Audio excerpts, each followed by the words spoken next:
오늘 바쁘고 또 분주한 삶 가운데에서도 예배하는 것을 잊지 않고 이 자리에 나오신 우리 성도님들 한 분 한 분을 주님의 이름으로 축복합니다.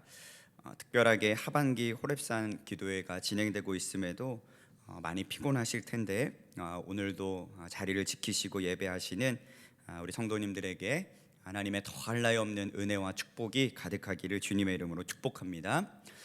오늘 저는 이 본문의 말씀을 가지고 익숙함을 넘어서 친밀함으로 라는 제목을 가지고 은혜를 함께 나누도록 하겠습니다.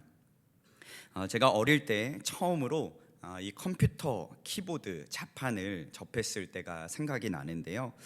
학교에서 타자 연습을 시켰는데 아무리 노력해도 잘 되지 않아서 참 애를 먹었습니다. 지금도 그렇지만 보시면 저의 이 짧고 굵은 손가락으로 이 넓은 타자를 쳐야 되는 것이 생각보다 쉽지 않았거든요.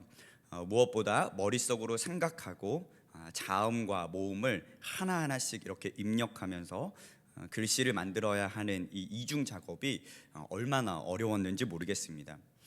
그러다가 정확히 기억나지는 않지만 제 아버지께서 386 컴퓨터를 이제 집에 설치를 해주셨고 한컴 타자 연습 이 프로그램을 통해서 제가 정말 많이 연습하고 또 반복해서 연습을 했습니다.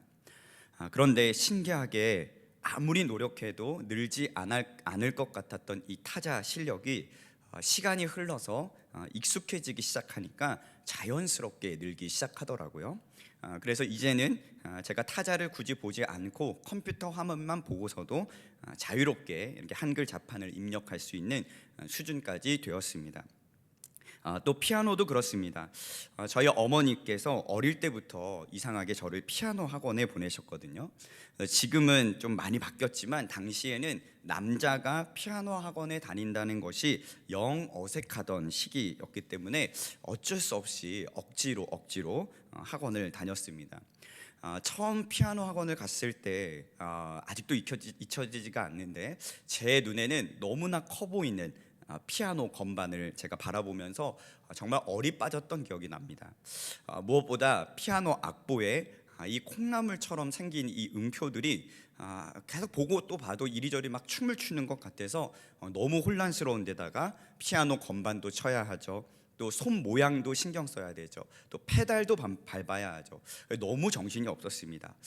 내가 이거를 잘할 수 있을까? 엄마의 등살에 못 이겨서 시작하기는 했는데 이게 참 잘할 수 있을까라는 걱정이 앞섰습니다. 그런데 여러분 참 신기합니다. 시간이 어느 정도 흐르고 나서 연습하는 것이 익숙해지기 시작하니까 신기하게 악보들이 눈에 들어오기 시작을 하고 제 손도 그 콩나물 음정에 따라서 움직이기 시작을 하면서 나중에는 어떤 새로운 악보를 주더라도 한 번에 보고 연주해낼 수 있는 실력까지 갖추게 되더라고요.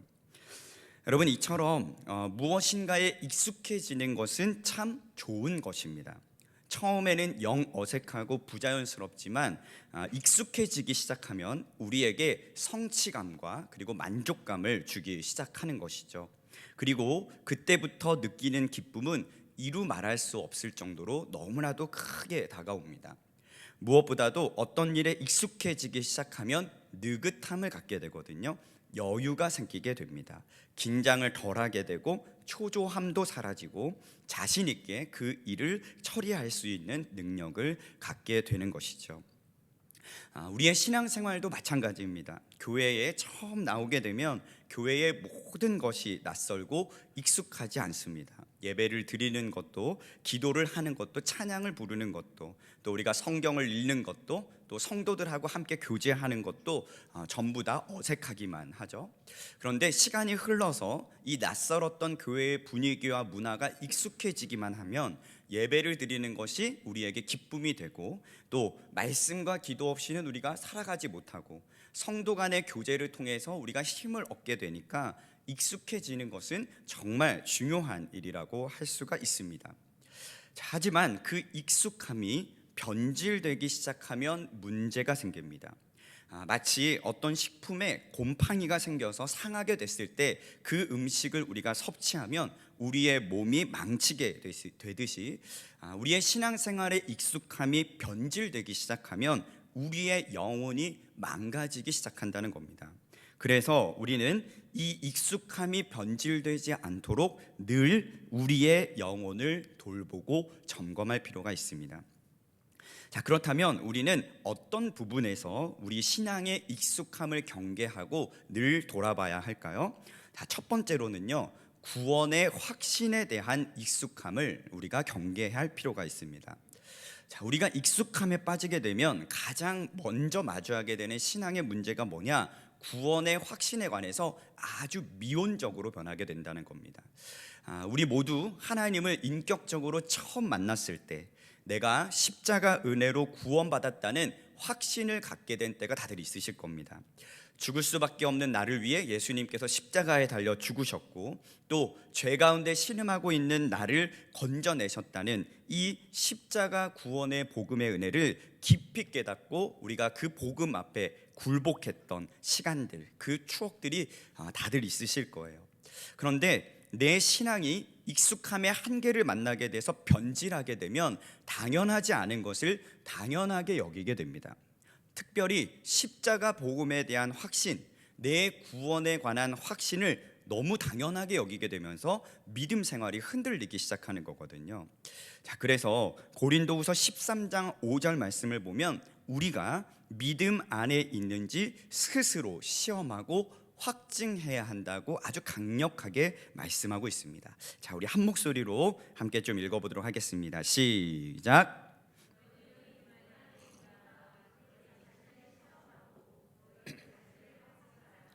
예수 그리스도께서 너희 안에 계신 줄을 너희가 스스로 알지 못하느냐? 그렇지 않으면 너희는 버림받은 자니라. 자, 뭐라고 말씀하고 있나요? 너희는 믿음 안에 있는가? 너희 자신을 시험하고 너희 자신을 확증하라. 이것이 되지 않으면 뭐라고 말씀하냐면 너희는 버림받은 자가 될 수도 있다라고 경고하고 있는 말씀이에요. 자, 그러니까 구원의 확신에 대한 이 익숙함은 우리 안에 잘 간직하면 우리의 영혼을 온전하게 보존해 주지만 그 익숙함의 경계선을 넘어서면 우리의 영혼을 메마르게 하고 또 우리의 신앙 자체를 흔들리게 만들어버리는 촉매제가 될 수 있다는 것을 오늘 말씀하고 있는 것입니다.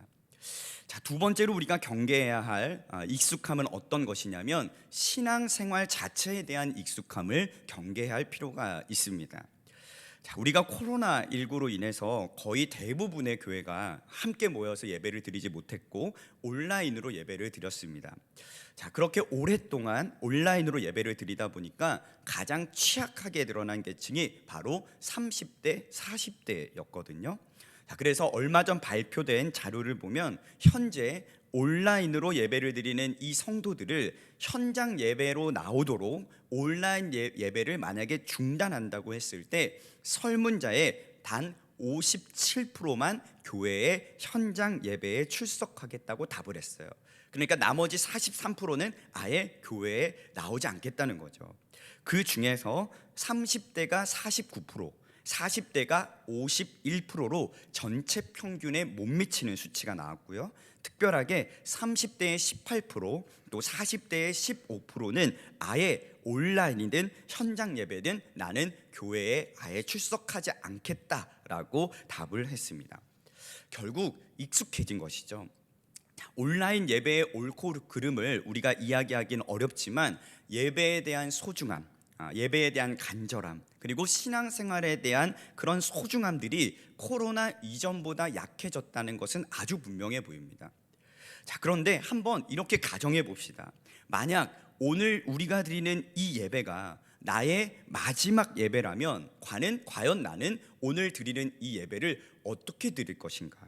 아니면 오늘 우리가 드리고 있는 이 수요 저녁 예배가 만약에 핍박을 받고 있는 예배라면 우리는 이 예배를 과연 어떻게 드리겠습니까?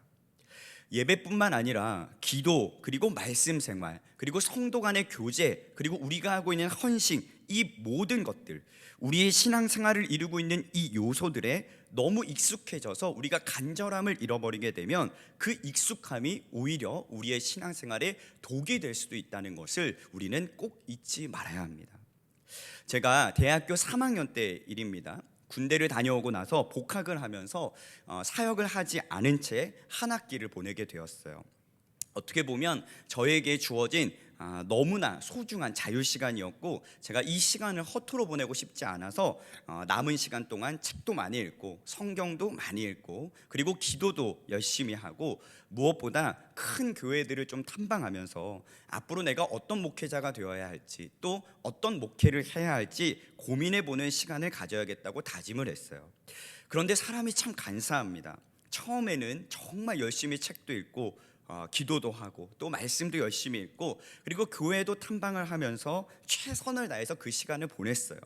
그런데 시간이 흐르면 흐를수록 그 삶이 익숙해지기 시작하면서 문제가 나타나기 시작했는데, 책은 점점 손에서 멀어져 가고 성경은 읽지 않고 기도하는 시간도 점점 없어지기 시작했으며, 무엇보다 주일에 예배 가는 것조차 겨우겨우 갈 정도로 변해버렸다는 겁니다. 예를 들어서 토요일 밤에 기숙사에서 밤늦도록 야식을 먹어요, 친구들하고. 그리고 친구들하고 밤늦도록 노는 겁니다. 그렇게 늦게 자니까 주일 아침에 일찍 일어날 리가 없는 거예요. 내일은 어느 교회를 탐방해야겠다 생각은 하고 있었는데 막상 눈을 탁 떠보면 오전 10시 50분, 오전 10시 55분.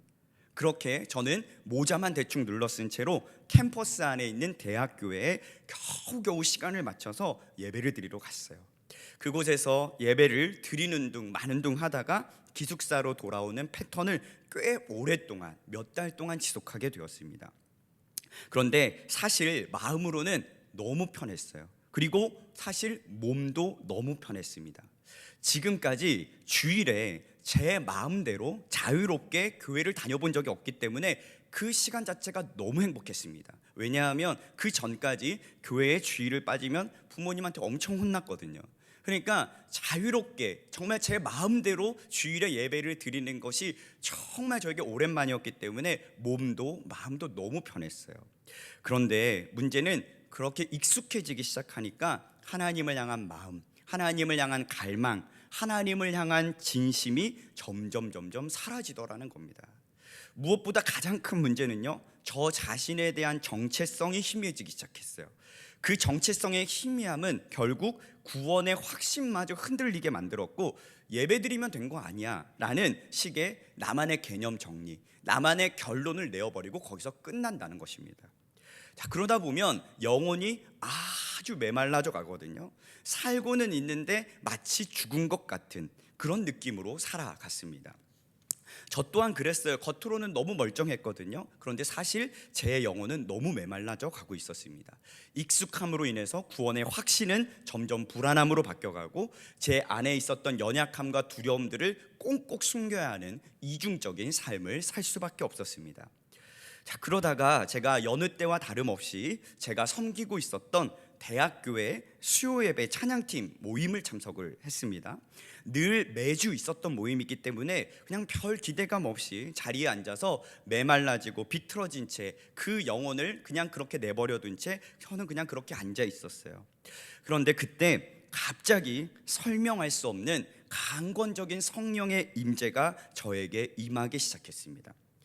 그래서 갑자기 알 수 없는 울음이 막 터지기 시작했어요. 제가 의지적으로 한 것도 아니고 의도적으로 한 것도 아니고 힘을 내서 그런 것도 아닙니다. 그냥 강건적인 성령의 역사로 말미암아 제 안에 울음이 막 터지기 시작했어요.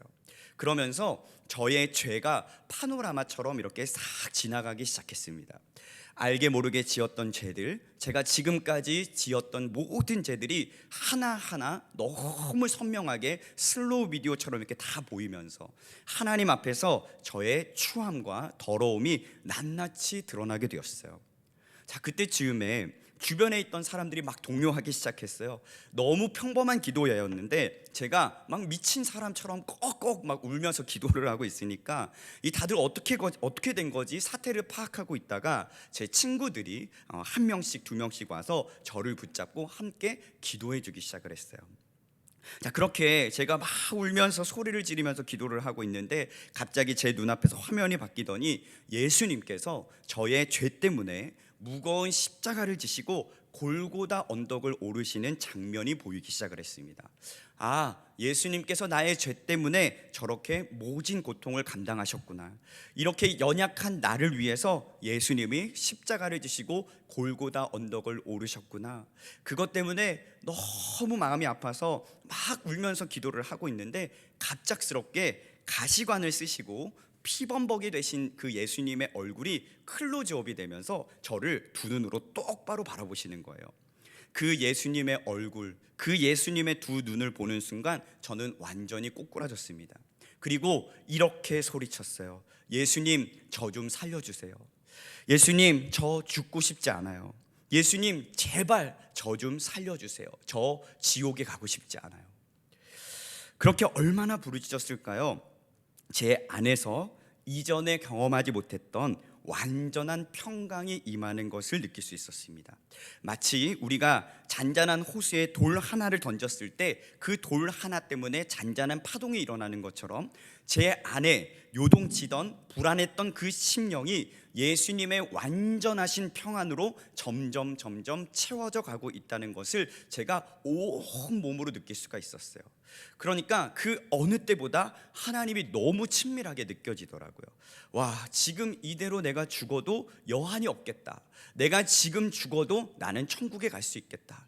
이 고난 많고 아픈 세상을 떠나서 그냥 주님 앞에 갔으면 좋겠다 라는 생각이 들 정도로 너무나도 깊은 은혜를 경험을 했어요. 그렇게 기도회를 마치고 예배를 마치고 내려왔는데요, 지나가는 풀들이 너무 아름답게 보였어요. 정말 제가 하나님의 깊은 은혜를 경험하게 된 것이죠. 하나님께서는 잘못된 익숙함으로 허망한 삶의 굴레를 벗어나지 못하고 있었던 저를 다시 한 번 더 친밀함의 세계로 초대를 해주셨어요. 그리고 제 삶을 다시 한 번 더 건져주셨습니다. 여러분, 이와 같이 익숙함이 변질되게 되면 우리의 영혼은 끝없이 메말라가고 추락하게 되거든요. 구원의 확신에 관해서, 그리고 신앙생활에 관해서 익숙함의 무뎌짐을 넘어서 간절함을 잃어버린 신앙생활을 하게 된다는 겁니다. 자, 그래서 이 시간 한번 여러분들의 삶을 점검해 보시기 바랍니다. 호렙산 특별 20일이 시작이 되었거든요. 여러분, 20일 동안 기도하다 보면 익숙해지기 시작을 해요. 그러면 간절함이 사라지게 됩니다. 그러나 그 익숙함에 우리가 무뎌지지 않도록, 그래서 우리의 삶의 구원을 우리가 너무 당연하게 여기지는 않는지, 하나님의 은혜를 너무 당연하게 여기지는 않는지, 신앙생활의 간절함이 우리 안에 얼마나 용솟음치고 있는지를 늘 돌아보고 늘 점검하고 그것을 십자가 복음 앞에서 해결하지 못하면 우리도 우리의 영혼이 메말라가는 것을 지켜볼 수밖에 없다는 사실입니다. 자, 그래서 여러분, 오늘 이 시간 여러분들의 삶을 한번 점검해 보셨으면 좋겠어요. 나는 과연 이 익숙함에서 허우적대고 있는지, 아니면 그 익숙함을 넘어서서 정말 하나님과의 친밀한 교제를 나누고 있는지 한번 돌아보셨으면 좋겠습니다. 자, 그렇다면 우리가 익숙함에 빠지게 될 때 우리의 신앙에, 우리의 삶에 나타나게 되는 현상은 무엇이 있을지 한번 살펴보려고 하는데요. 자, 첫 번째는 우리가 익숙해지면요, 과거로 돌아가려고 합니다. 자, 출애굽기 16장 2절에서 3절 말씀을 보면 이스라엘 백성이 모세와 아론을 향해서 원망하는 장면이 나오거든요. 자, 그 이유는 익숙했던 과거의 애굽 생활이 너무나도 그리웠기 때문입니다. 애굽에서 생활을 할 때는 비록 노예의 신분이기는 했지만 고기와 떡을 배불리 먹을 수 있었습니다. 하지만 지금 광야에서 방황하고 있던 그들은 마실 물도 넉넉하지가 않았고 먹을 양식도 없었기 때문에 심신이 지칠 대로 지쳐버린 상태였어요. 그러니 원망할 수밖에 없고 과거의 기억, 과거의 영광을 떠올릴 수밖에 없는 것이죠. 그래서 하나님은 그들에게 하늘의 양식, 곧 만나와 메추라기를 이스라엘 백성들이 광야 40년을 지나서 가나안 땅 접경에 이를 때까지 배불리 먹게 해 주셨습니다. 하지만 이마저도 익숙해져 버린 그들은 민수기 14장을 보면 또 모세와 아론을 원망하면서 차라리 애굽 땅에서 죽었으면 좋았을 것이라고 불평을 늘어놓게 됩니다. 그러니까 과거로 돌아가려고 하는 그 습성, 과거의 영광에 집착하려고 하는 그 모습은 곧 하나님을 향한 원망과 불평으로 이어진다는 것을 아주 명백하게 보여주고 있다는 것입니다. 자, 두 번째로 우리가 익숙해지면 화려함에 집착하게 된다는 것입니다. 익숙함으로 인해서 우리의 신앙이 성장을 이루지 못하고 굳어지기 시작하면 화려함, 곧 외적인 자랑과 결과에 집착하게 된다는 거예요. 그래서 신앙도 무엇인가를 얻어야만 적성이 풀리고, 그리고 교회도 자꾸만 외적인 성장에 모든 초점이 맞춰지게 됩니다. 하지만 주님의 핏값으로 세우신 교회의 본질을 생각해 보면 외적인 자랑과 화려함은 오히려 하나님의 영광을 가리는 것이요 무익한 것임을 우리는 너무나도 잘 알고 있어요. 익숙함의 목적이 의무적인 결과에 맞춰지는 순간 길을 잃어버릴 뿐만 아니라 주님과의 친밀함을 잃어버리고 하나님의 영광을 가릴 수도 있다는 사실을 우리는 잊지 말아야 합니다. 마지막 세 번째는 익숙해지기 시작하면요 사명의 자리를 쉽게 포기한다는 거예요. 바쁘다, 분주하다, 시간이 없다는 이야기를 자주 하게 됩니다. 그러면서 자연스럽게 나에게 맡겨주신 사명의 자리를 한 번, 두 번 빠지게 되거든요. 자, 우리가 새해 첫날에 결심하며 고백했던 신앙의 고백들이 정말 무색해질 만큼 사명의 자리를 가볍게 여기고 때로는 이탈하기도 합니다.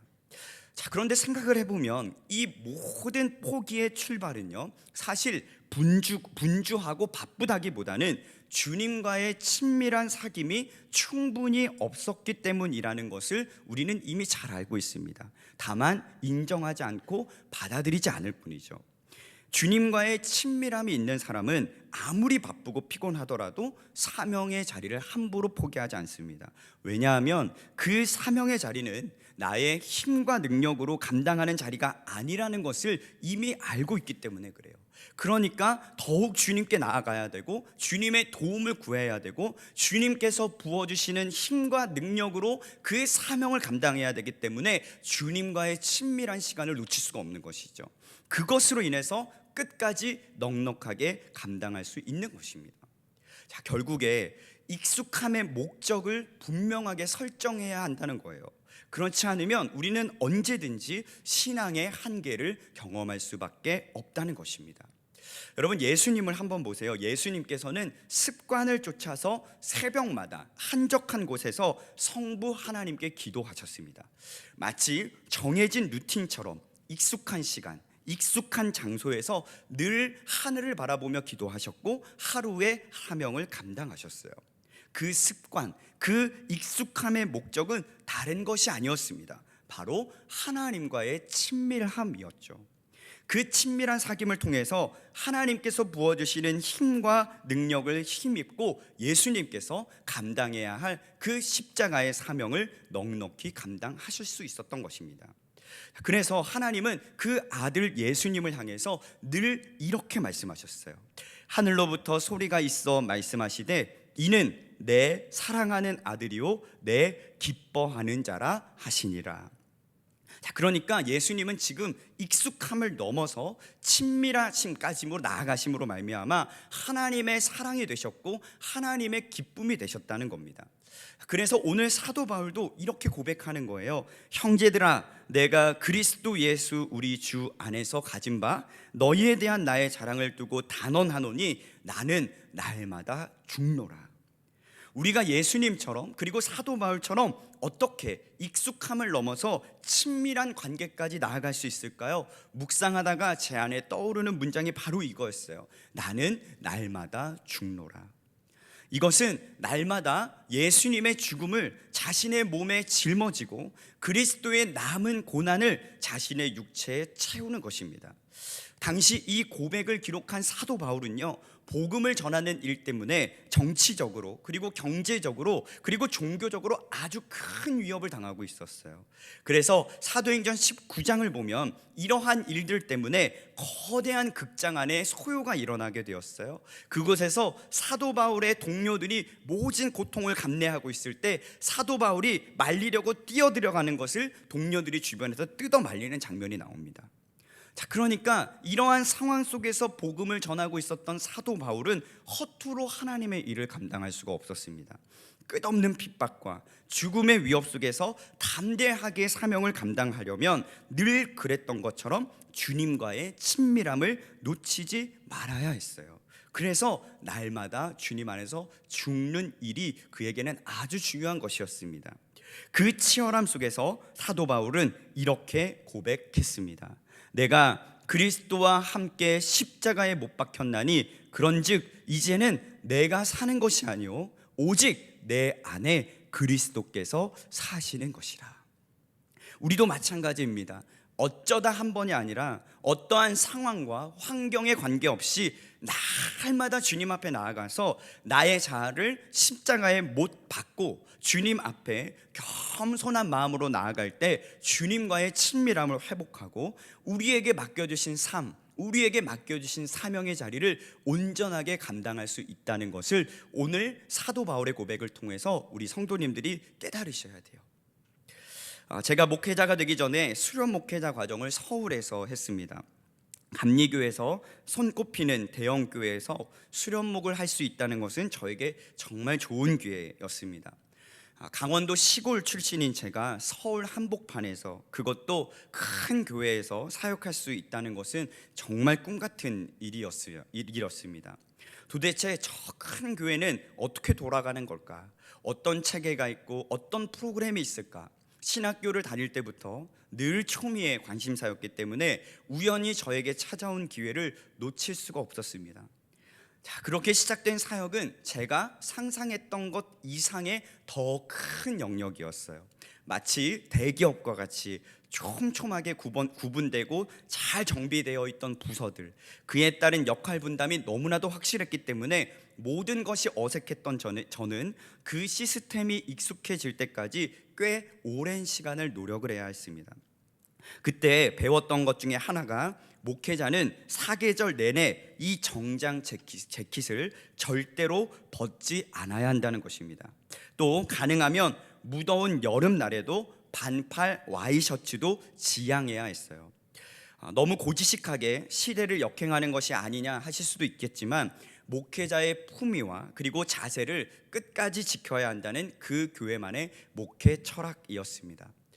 내가 이 큰 조직에서 과연 견딜 수 있을까, 살아남을 수 있을까 하는 걱정과는 다르게 시간이 흐를수록 점점 익숙해져 가고, 그리고 제 포지션을 찾아가면서 또 나중에는 후임 전도사님들도 막 들어오니까 그 생활이 이제는 너무 편해진 거예요. 제가 특별히 무언가를 하지 않아도 그 조직 자체가 너무 잘 돌아가니까 저는 그저 제가 할 일만 하면 됩니다. 다른 것도 할 필요도 없어요. 제가 할 일만 잘하면 크게 문제될 것이 하나도 없었습니다. 그런데 문제는 그렇게 1년, 2년, 3년의 시간이 흐르다 보니까 제 영혼이 죽어가더라고요. 기도도 의무적으로 하고 있고 성경 묵상도 잘 하지 않고 사역도 적당히 하게 되었습니다. 가장 큰 문제는 어느 순간 예배 때 들리는 말씀이 귀로 안 들어오고 이 귀를 넘어서 쑥쑥 넘어가 버리는 것이 느껴질 정도였어요. 그래서 예배를 드리면 그저 빨리 끝났으면 좋겠다 싶었고, 그저 큰 교회에서 사역하고 있다는 헛된 자랑만 늘어나고 있는 저의 모습을 발견하게 되었습니다. 하나님과의 친밀함을 너무나 오랫동안 잃어버렸지만 익숙한 삶에 젖어들어서 그것조차 인정하지 못한 채 하나님께 매일매일 원망과 불평만 드리고 있더라고요. 이대로는 안 되겠다 싶어서 제가 수련목을 마치기 전에 하나님 앞에 결단하고 결심하고 나아갔습니다. 이렇게 살다가는 제 영혼이 죽을 것만 같아서 납작 엎드려 하나님의 은혜를 구했어요. 서울에 남을 것인가 아니면 다른 곳으로 갈 것인가, 그렇게 몇 날 며칠을 작정하고 기도를 하는데 하나님께서 제 마음에 전혀 기대하지 않았던 말씀을 주셨습니다. 창세기 12장 1절 말씀, 여호와께서 아브라함에게 이르시되 너는 너의 고향과 친척과 아버지의 집을 떠나 내가 내게 보여줄 땅으로 가라. 저는 사실 서울이 좋았습니다. 서울을 떠나고 싶지 않았어요. 저희 부모님도 서울에 계시고 익숙한 곳을 떠나지 않고 그냥 머물고 싶었습니다. 그런데 하나님은 저에게 떠나라고 하셨어요. 제 영혼이 살아나려면 무조건 떠나야 한다고 말씀하셨습니다. 그렇게 저는 익숙함으로 너무나도 무너진 저의 과거를 그곳에 묻어두고 아무 연고가 없는 부산으로 떠나게 되었습니다. 저와 사모는 사람을 의지하지 않고 오직 하나님만 의지하겠다는 확고한 일념으로 새로운 사역지로 향하게 되었어요. 그렇게 하나님의 말씀에 순종해서 시작한 사역은 그런데 생각보다 쉽지가 않았습니다. 먼저 교회에서 마련해 주신 사택은 그야말로 극한의 환경이었는데요. 화장실이 있었어요. 화장실이 2층 올라가는 계단 밑에 공간이었거든요. 그러니까 창고 정도라고 생각을 하시면 되는데 그 면적도 너무 좁아서 제가 샤워를 하러 들어가면 고개를 항상 이렇게 해야 샤워를 할 수 있는 아주 비좁은 공간이었습니다. 그래서 당시 돌이 안 되었던 저희 첫째 아이를 화장실 문 앞에서 꺼내서 씻겨야 할 정도로 아주 극한의 환경이었어요. 그런데 더 큰 문제는 한쪽이 나무로 된 벽 전체 안쪽을 보니까 바퀴벌레가 막 득실거리는 거예요. 한 마리 두 마리가 아니라 수백 마리가 거기에 알을 까고 거기에 머무르고 있었습니다. 그래서 그것에 구멍이 뚫려 있었는데 제가 벌레 약을 뿌리거나 이렇게 발라놓으면요, 수많은 바퀴벌레들이 그곳으로 나와서 더듬이로 저희를 항상 맞이해 주었던 아주 재미난 공간이었어요. 또 자다가 보면 천장을 이렇게 기어다니던 바퀴벌레가 얼굴이나 이렇게 손등에 떨어지기도 하고, 또 자고 일어났을 때 몸에 짓눌려서 죽어있던 바퀴벌레를 늘 만났었던 상황이었어요. 거기에서 그치지 않고 창문도 항상 잠기지가 않아서 1층이었는데 이 지나가는 사람들이 그냥 마음만 먹으면 그냥 집을 다 볼 수 있을 정도였고, 주방은 한 사람이 이렇게 옆으로 개걸음으로 걸어가야 가스레인지를 겨우 켤 수 있을 정도의 공간이었어요. 그러니까 요리를 할 수가 없어가지고 식탁을 따로 하나 사가지고 요리를 해야 했던 아주 쉽지 않은 시간들이었습니다. 자, 그런데 사역도 만만치가 않았어요. 무엇보다도 예배를 방해했던 한 권사님의 행동 때문에 항상 긴장 속에 살아야 했는데요. 새벽 예배, 수요 예배, 금요 기도회, 주일 예배 할 것 없이 일부러 또각또각거리는 구두를 신고 오셔서요, 예배실 중간으로 예배가 시작되면 일부러 걸어 나가세요. 그리고 예배 중간에 고함을 지르는 일도 다반사였습니다. 그래서 저의 주 업무는 경찰에게 신고를 해서 상황을 설명을 드리고 교회 CCTV 영상, 녹화 영상을 정리하고 보관하는 일이 저의 주 업무였어요. 약 1년 동안 얼마나 자주 그랬는지 나중에는 이 경찰관도 혀를 내두르면서 저와 편안하게 이야기를 나눌 정도였습니다. 왜냐하면 너무 자주 보니까 매일 새벽마다 만났거든요. 근데 하루는 그 권사님이 교회 사무실로 찾아와서 행패를 부리기 시작했습니다. 그래서 저희 부교역자들이 권사님을 양쪽에서 붙잡고 밖으로 나왔는데 그 일이 있고 난 후 약 2달 후에 수요 예배가 시작되기 전에, 오늘처럼 수요 예배가 시작되기 전에 그 아드님이 갑자기 저를 찾아와서 저 때문에 어머니가 허리가 다치셔서 병원에 입원을 하게 되었다면서 많은 성도가 보는 앞에서 제 머리채를 잡는 일도 있었어요. 그러니까 익숙해질 시간도 없이 사역 자체가 매일매일 롤러코스터를 타는 기분이었습니다. 자, 그런데 여러분 참 이상하죠? 그 모든 시간이 인간적으로는 참 힘들었는데, 그런데 이상하게 그래도 그냥 감사했습니다. 뭔가 설명할 수 없는 담대함, 죽으면 죽으리라는 영적인 각오가 제 안에 있었어요. 서울에 있을 때는 그런 게 없었는데 그곳에서는 이상하게 담대함과 알게 모르게 나는 그냥 여기서 하나님이 죽이시면 죽어야겠다, 죽으면 천국 가지, 뭐 이런 각오가 있었던 것 같아요. 그 담대함과 각오는요, 다른 것에서 온 것이 아닙니다. 그 당시에 저는 그 어느 때보다 하나님과 친밀한 사귐을 누리고 있었거든요. 삶이 너무 빡빡했기 때문에, 사역이 매일매일 너무 고단했기 때문에 익숙해질 겨를이 없었어요. 하루하루를 살아가는 게 힘이 들었습니다. 그래서 하루를 살아가려면 하나님 앞에 부르짖을 수밖에 없었어요. 그렇지 않으면 제가 감당할 수 없는 일이 너무나도 많이 일어났기 때문에 주님과의 친밀한 세계로 제가 나아가지 않으면요, 하루를 견딜 수 있는 힘을 얻을 수가 없었습니다. 그래서 견딜 수 있었어요. 사랑하는 성도 여러분, 익숙하다는 것은요, 나쁜 것은 아닙니다.